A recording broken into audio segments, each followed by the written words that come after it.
This is americasdemocrats.org, the weekly netcast for stand-up Democrats. I'm your host, Jim Cuddy. What did Lyndon B. Johnson and Ronald Reagan have in common, besides their landslide victories? Author Jonathan Darman says they had the same political hero.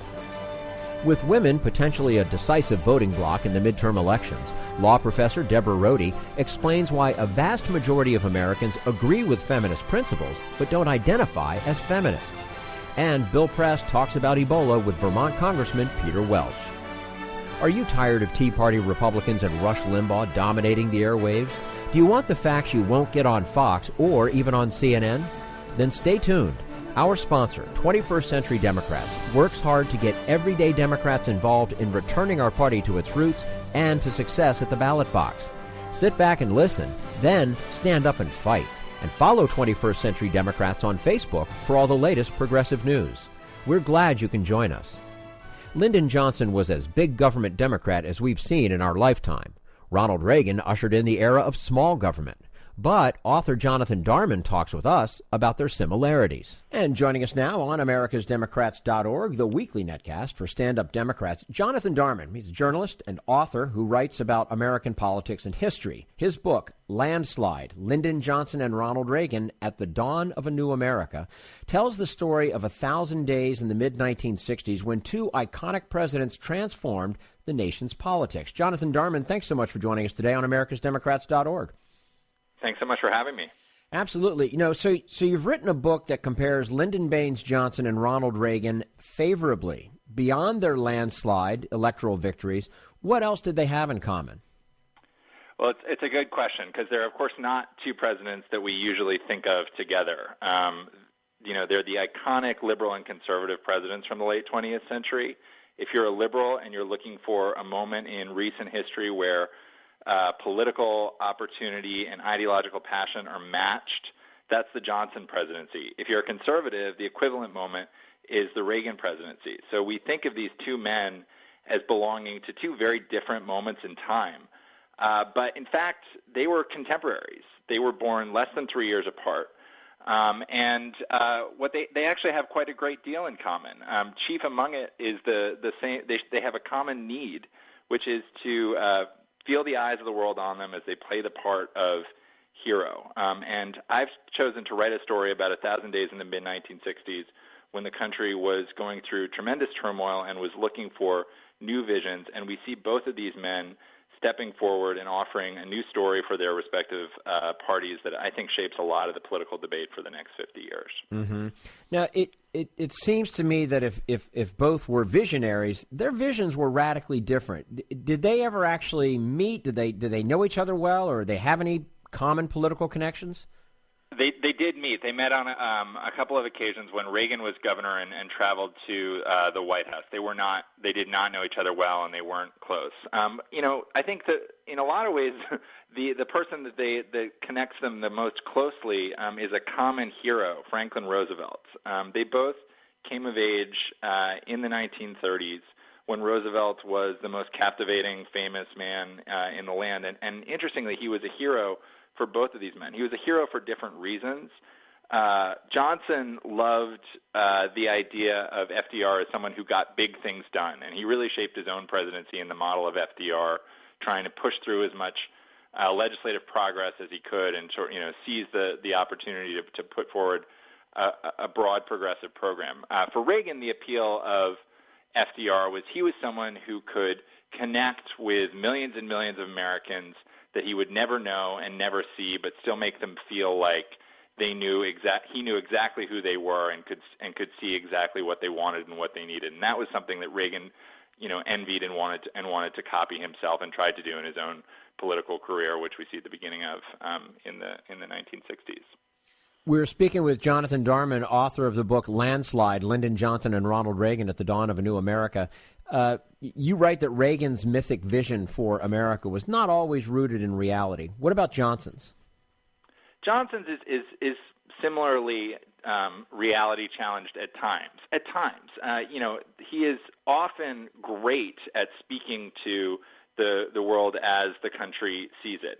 In the first days of his presidency, which of course happens in the aftermath of the Kennedy assassination, he forms this unique bond with the American people by speaking not just to the grief and the sadness that people feel, but also the very natural need that people feel to move on. And he connects that with his own experience and says to the country, the best way to honor John F. Kennedy is to get back to life and to work to pass his program. And that forms a real connection with people. He also is able to speak quite realistically to the country on the topic of race, most memorably in a really stunning speech after the Bloody Sunday incident in Selma, Alabama in 1965, when he goes to the Capitol and he utters the words of the civil rights movement, "We shall overcome." And he's really speaking from his own experience as a white Southerner who has come around on civil rights and connecting with people. But in other areas, he really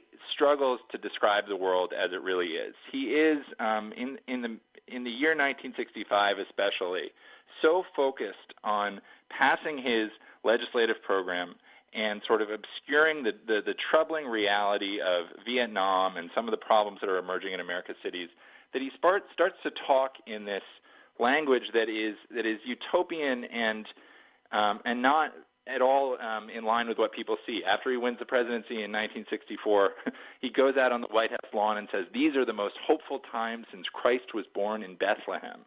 And that really creates a sort of unrealistic expectation for the country that I think over time, as reality proves much more difficult, undermines a lot of people's faith in not just Johnson, but in the whole progressive message he was trying to bring. Are these types of things, these statements like that, the greatest thing since Christ was born in Bethlehem, is it done on purpose? Are they? Do you get the sense that these guys were trying to just, hey, just follow me, it's okay, everything's going to be wonderful and beautiful, and don't worry about a thing? Yeah, I mean, it's different in both of their cases. In Johnson's case, the more sort of extravagant or definitive his statement, either positive or negative, you learn when you study him to really look for a lot more ambivalence inside of him. So there's an interesting correlation with his rhetoric really starts to slip away into this utopian realm at the same moment as he becomes more and more consumed by doubts about his ability to hold the country together. And I don't think that's an accident. I think he believes that he has this very tenuous hold on the people, and the only way that he can maintain their love is to make even grander and grander promises for them, and then work as hard as he can to try to fulfill it, which of course gets him into even more trouble. Reagan is someone who believes in broad, sort of sweeping principles, and he really will, in his mind, commit himself to, these sort of very simplistic in a lot of way visions, and believes his own rhetoric. At the same time as in his actions, he's willing to be much more realistic and pragmatic. So he doesn't ever, really sort of mislead consciously in the same way that Johnson does in his rhetoric. But in the end, the effect is the same. The way that they're talking to the country is very different from the reality that they actually have in their own lives. Yeah. Now, President Reagan famously said, "Government isn't the solution to our problems. Government is the problem." But Johnson felt the opposite, right?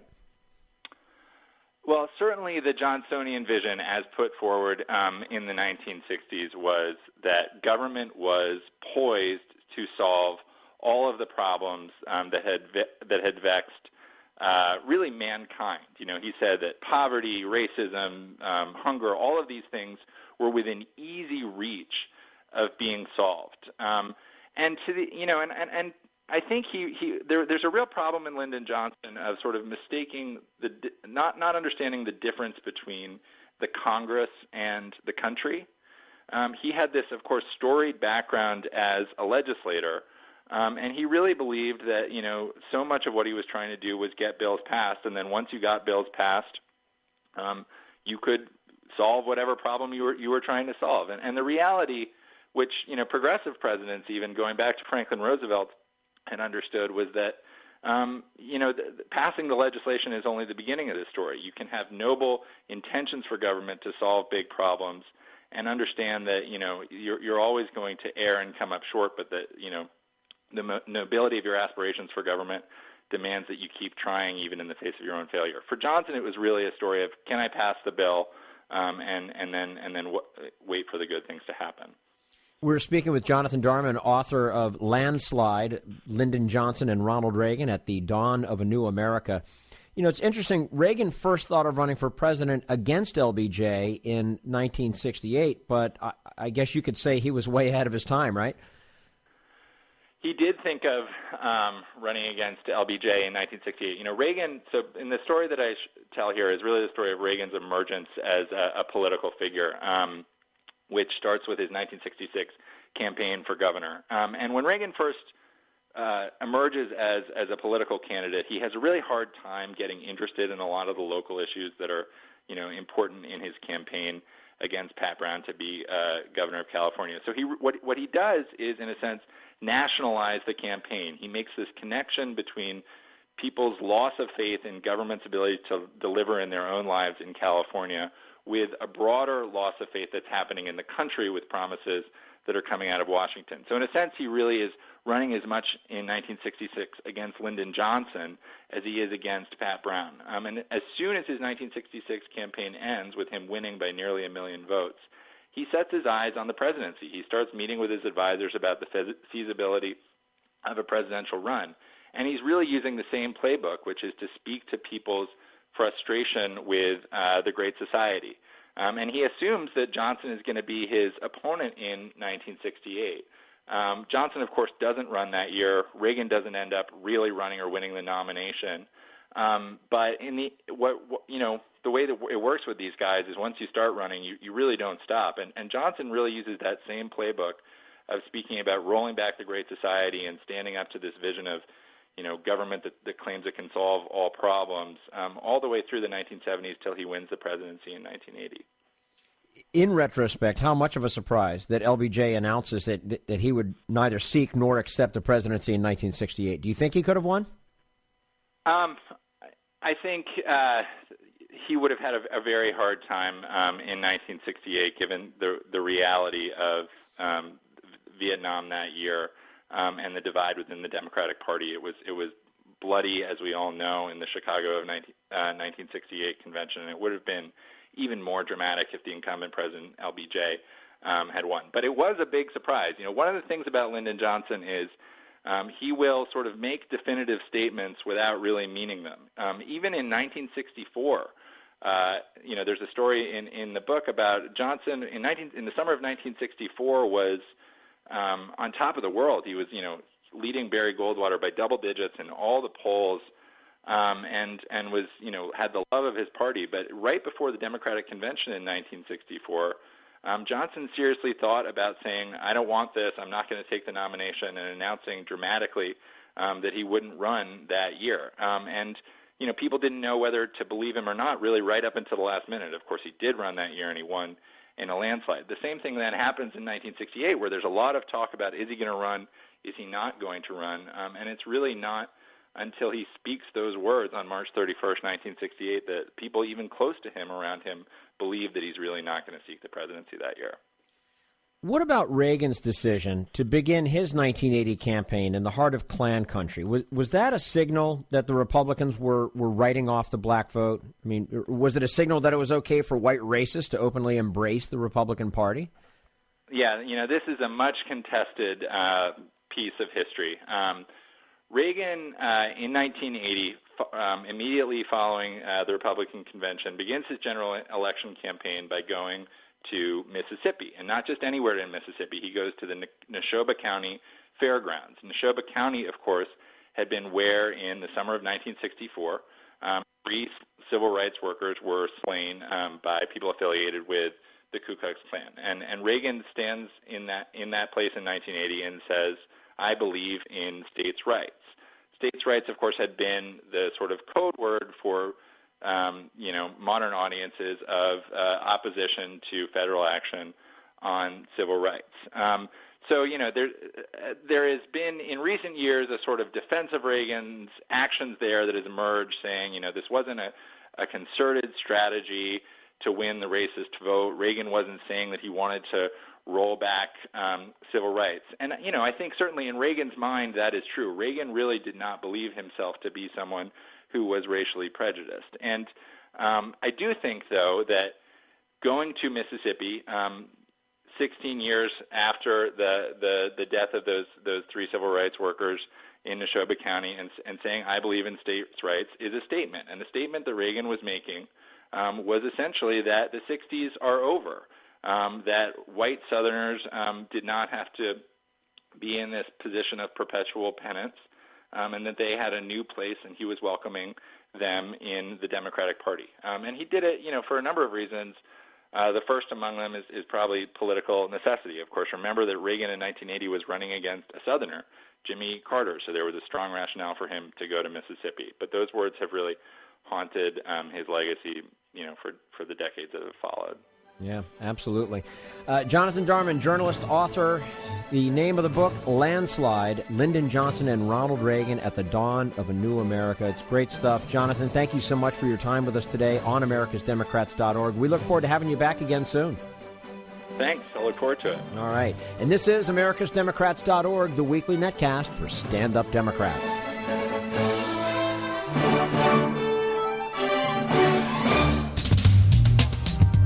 We want you to sit back and listen, but we need you to stand up and fight. Do you want to get involved and help get our party back to its roots and to success at the ballot box? You can make your contribution to Democrats for America's Future and help us keep this show going and to elect Democrats who will stand up for democratic principles. Go to americasdemocrats.org and click on Donate at the top of the page.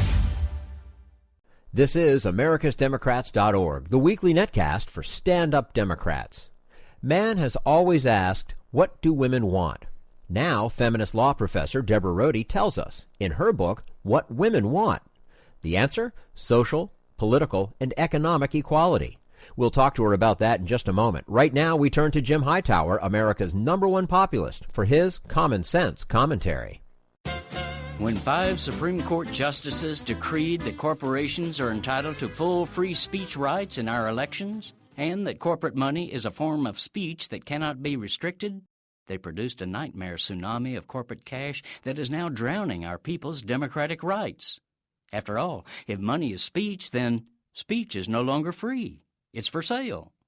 This year, we're seeing what the court's absurd edict is costing us. First, the corporate purchase of political speech has in fact reached tsunamic force in the current congressional races. Spending on TV ads will likely top $2 billion, 70% higher than 4 years ago when the court issued its Citizen United money ruling.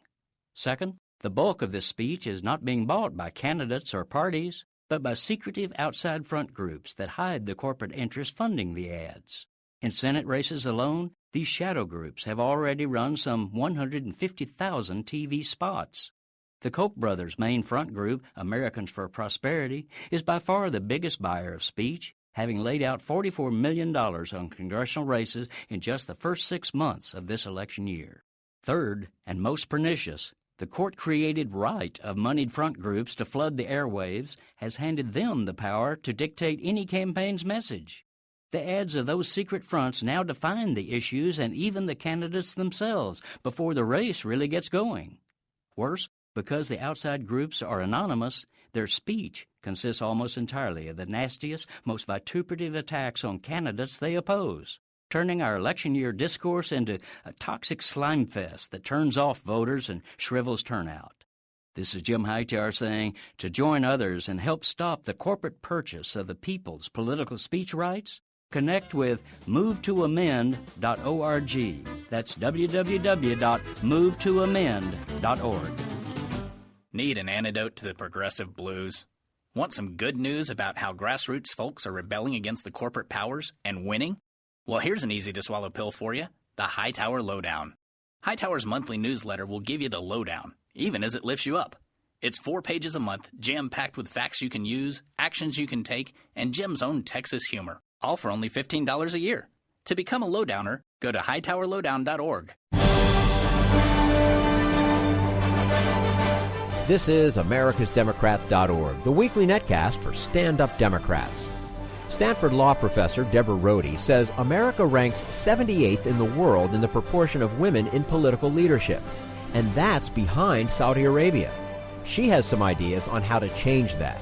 And we say hello to Deborah Rhode, who is the Ernest W. McFarland Professor of Law, the director of the Center on the Legal Profession, and the director of the Program in Law and Social Entrepreneurship at Stanford University. She has just written a book called What Women Want, An Agenda for the Women's Movement. Deborah Rhode, thank you so much for joining us today on americasdemocrats.org. Thank you for having me. Well, why is it that the vast majority of Americans agree with the principles of feminism, but will not identify themselves as feminists? You know, it's a terrific question.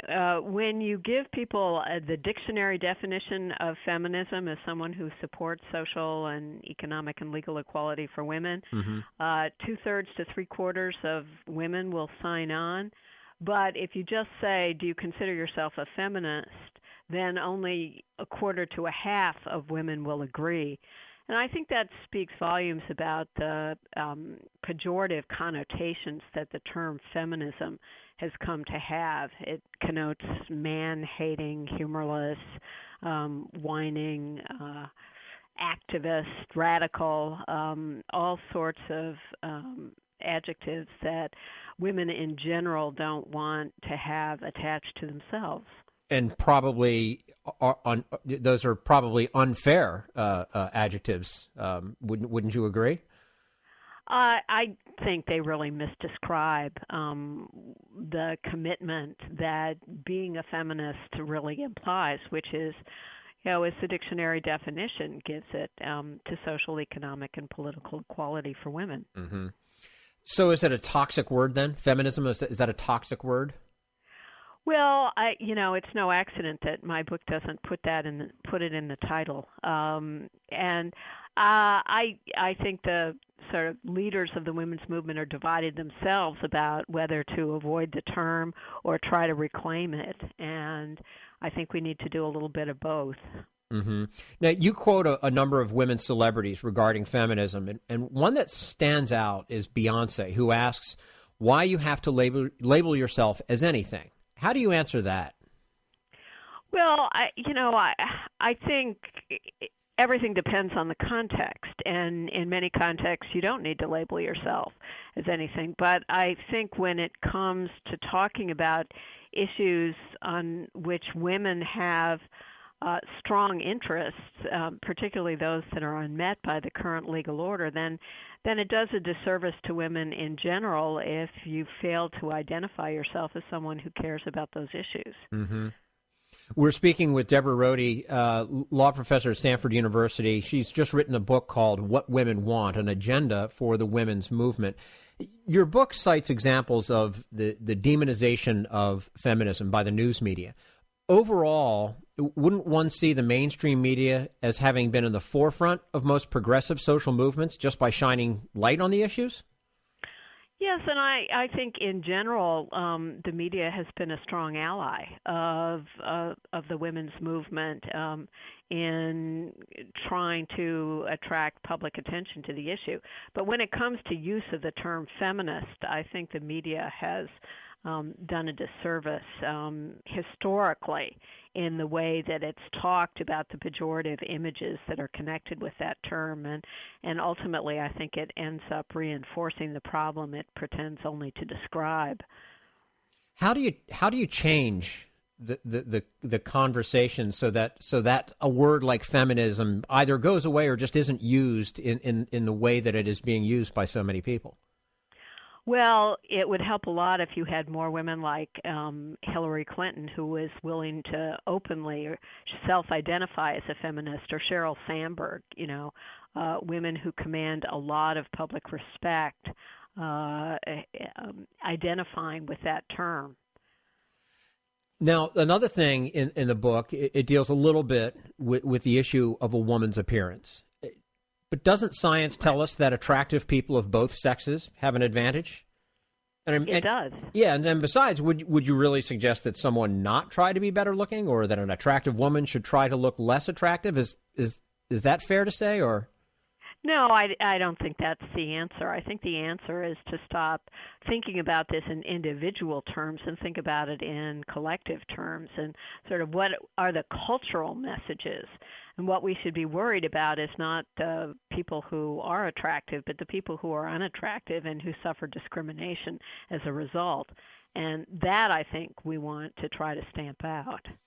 And I've got to ask you, if you take a look back at, say, the 60s and the late 60s in particular, and you move forward to today, have we improved a lot? Obviously, we haven't improved enough in terms of equality, gender equality, but have we improved a lot, or is it a case of a couple steps forward, a step back? Oh, I think that there's been an enormous change in the way that we understand these issues. When I went to law school, I had no course by a woman, let alone about women's issues, and they weren't even on the agenda. And now, of course, we've made huge progress in identifying the problems. It's just that we've made less progress in gaining support for the solutions. And there still is a glass ceiling out there. There's very much a glass ceiling. Women are a third of MBA graduates, but only 4% of chief executive officers. Mm-hmm. In law, women are half of the new entrants to the profession, but 16% of the partners in major firms. So women are just overrepresented at the bottom and underrepresented at the top in every major occupation. Mm-hmm. What can really help change this whole thing? I mean, because it's in so many different professions, I hate to say it, but it's still a man's world, if you will. How do we break that? How do we change that? Well, I think one place to start is by placing more women in leadership positions and more men who care about those issues into leadership positions. In the United States ranks 78th in the world behind Saudi Arabia, even in representation of women in political leadership. Women are half the electorate, but 18% of Congress, 10% of governors, a quarter of legislatures. So we've got to, I think, and that matters because women are disproportionately likely to make women's issues a priority. Mm-hmm. So we've got to change the leadership structure in both the public and the private sector in order to make real progress on some of these issues. I mean, I know one glaring one, and you mentioned her a little while ago, but we still have not seen a woman president. We haven't, but we're certainly getting closer. Yes, we are, and we may in a couple of years. Deborah Rhode is a law professor at Stanford University. Her recent book, What Women Want, An Agenda for the Women's Movement. Deborah, thank you so much for your time with us today. We would love to have you back and talk more about it. Thank you so much. All right, and this is AmericasDemocrats.org, the weekly netcast for Stand Up Democrats.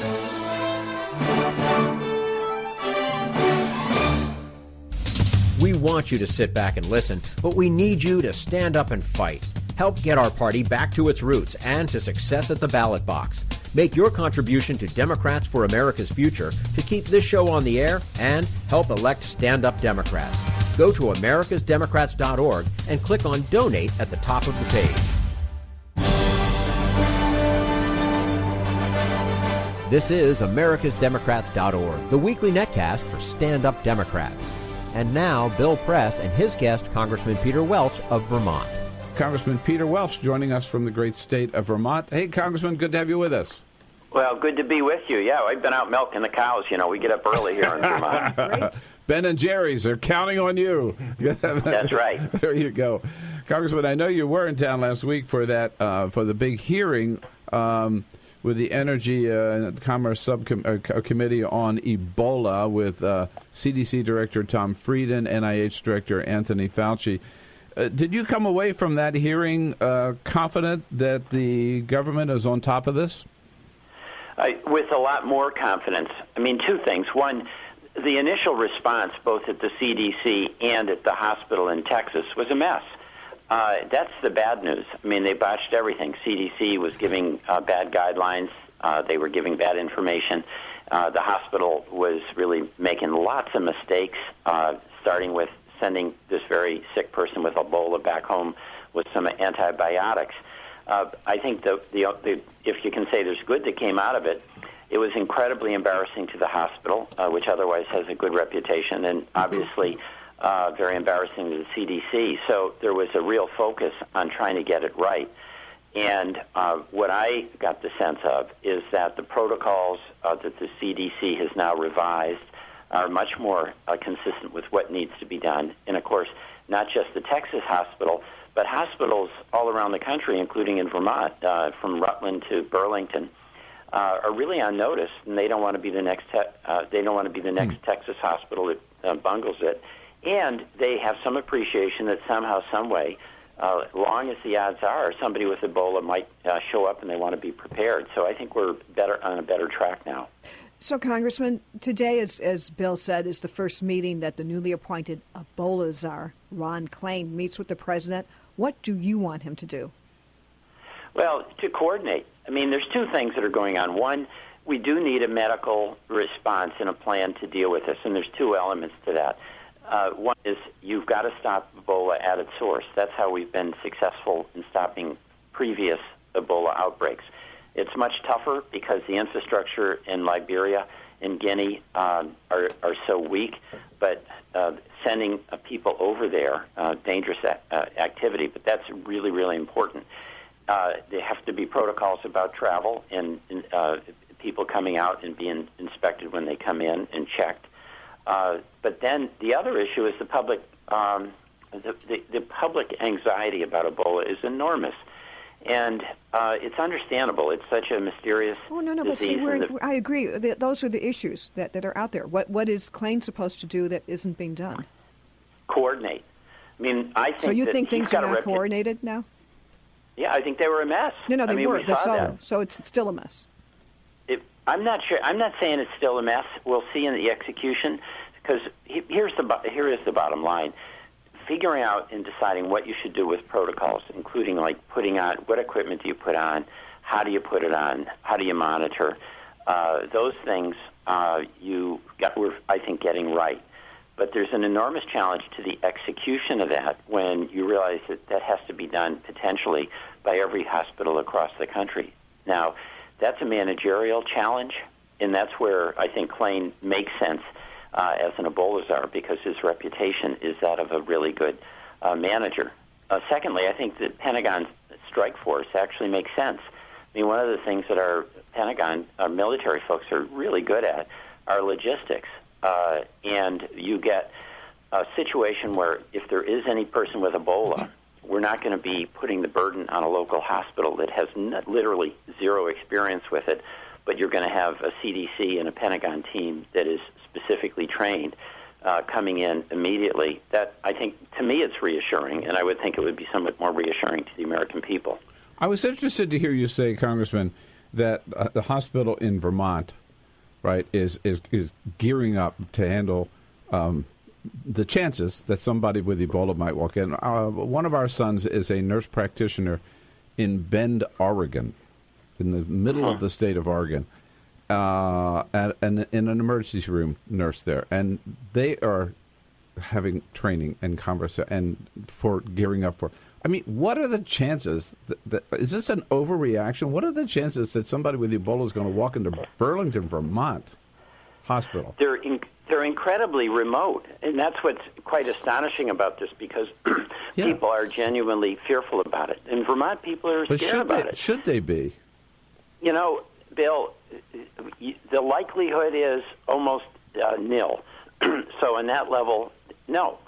There are other things. If people don't get their flu vaccine, their prospects of getting sick and even dying are a deal greater. More people are going to die of the flu, no doubt, this year in this country than Ebola. Well, that's exactly right. So the prospects of this being a problem are pretty remote in Bend or in Rutland or in Burlington. But on the other hand, this is where, in a way, you have to step back and just marvel. at the human condition because people are really genuinely scared about this. And I don't think it's just about the media whipping it up. I think it's something very deep in our own psyches that unleashes the fear of the unknown. Mm-hmm. So it's not necessarily rational, but I don't think the president or the CDC or hospitals have the option of treating this as though they can wave it away because the odds are so remote. I have a quick follow-up Ebola question, and then I have a political question for you. You're on Energy and Commerce. What's the next step of that Republican-led committee as it relates to Ebola? Well, my hope is that there'd be a focus on two things. One, how do you stop it at its source? And then two, what are appropriate protocols? What started to happen in Congress, not so much in the committee. Tim Murphy did, I thought, a very good job on that. But as we do in Congress, we're boiling it down to a simple and to some extent not irrelevant, but incidental issue, and that is the travel ban. And it's getting politicized so that if you're against a travel ban, you're for Ebola. And if you're for a travel ban, you're against Ebola. And, all the medical people have raised the questions about the effectiveness of a travel ban.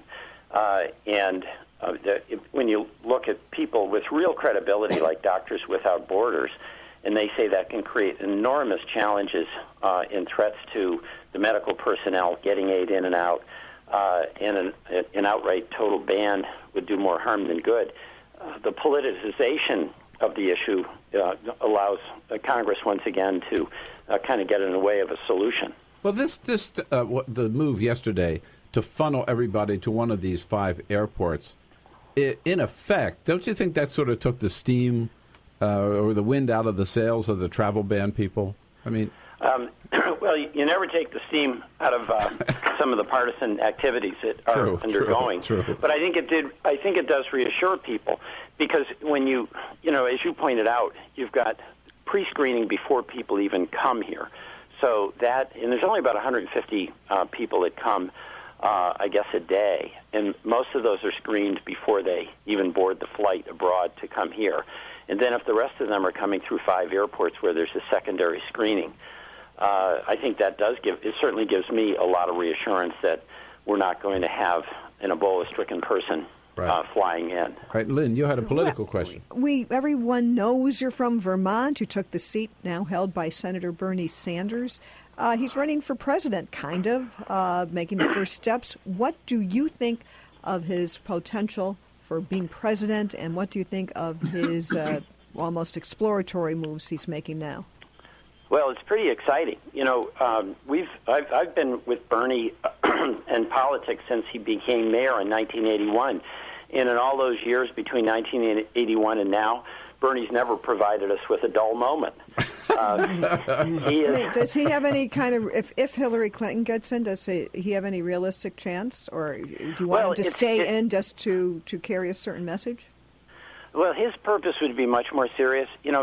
Look, the political situation for Hillary Clinton is really quite extraordinary. Nobody in my lifetime who has been considering running for president has so dominated the field as Hillary Clinton has. But Bernie's got a message that has a broad appeal, especially these days. It's similar to Elizabeth Warren. The income inequality that is almost getting embedded into our economic system is a real threat to the future of this country, and it certainly is in conflict with traditional democratic ideals that most of us in politics, on the Democratic side anyway, really value. So Bernie's message about trying to help lift folks up and create opportunities to broaden and strengthen the middle class, that's really a powerful message, and so he's talking that, and it's something he's been talking about all of his political life. So he's got something to say. Whether he runs or not, we'll see. He's made it clear that if he does run, it's not a Ralph Nader deal. He's not going to run as an independent or be a spoiler candidate. He'd run as a Democrat. Mm-hmm. Well, it is. You're right. Bernie keeps it exciting. That's one of the reasons why we love him. And Congressman, you're so good to give us some time this morning. Take time out from your farm duties up there. We appreciate that. Thank you. Okay. Thank you. We'll see if we can get back in town, Congressman. All right. Good. Thank you. Bye-bye. Peter Welch from Vermont, the one and only member of Congress. From Vermont, we're here with the one and only Lynn Sweet. We'll be right back. That's all for americasdemocrats.org. Thank you to all who made today's show possible. Jonathan Darman, Deborah Rhode, and the entire Bill Press team. And thank you for listening. If you liked what you heard, please get involved in our efforts to keep this show going and to elect Democrats who are bringing the party back to its roots. Go to americasdemocrats.org and click on Donate at the top of the page. And be sure to find 21st Century Democrats on Facebook. For americasdemocrats.org, I'm your host, Jim Cuddy.